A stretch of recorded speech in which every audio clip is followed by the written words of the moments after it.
Good evening, everybody. This is Dr. Troy Fullerton with Bilingual Barrier Busters. Tonight we're going to talk about how do we form the present subjunctive mood.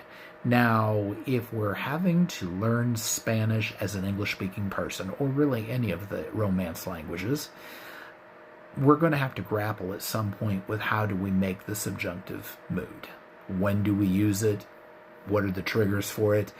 And that is a complicated issue that goes way beyond the scope of one YouTube short or one video that we can make in a short, because, like I said, it is a rather complex issue. But how do we get to a subjunctive mood form? Well, you know how every verb in the Spanish language is either an AR, an ER, or an IR verb, right? In its infinitive form, every single verb in the Spanish language ends with either AR, ER, or IR.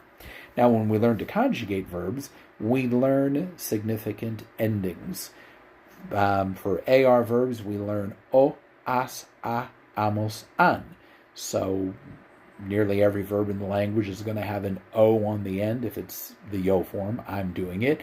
It's going to have an S on it. For an AR verb, it'll be AS.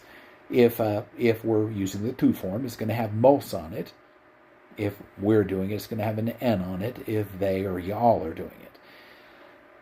What about ER and IR verbs? Well, the endings are o, es, e, emos, en, or if it's an IR verb, o, es, e, imos, en.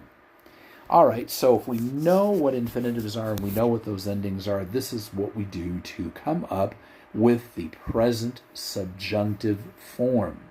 Whatever the yo form is, whatever the yo form of the verb is, if it's got a G before the O, like tango or vengo, or a ZCO before the verb, like conduzco or conozco, it does not matter.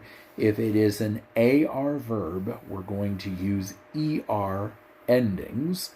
If it is an ER and IR verb, we are going to use AR verb endings. The only exception is in the yo form. The yo forms will always be the same as the third person singular él, ella, or usted form. So, let's say I want you to have something. In Spanish, I have to say, I want that you have this. I have is tengo. It's an ER verb. Tener is an ER verb. So I would say, quiero que tengas esto. And that's how it's made.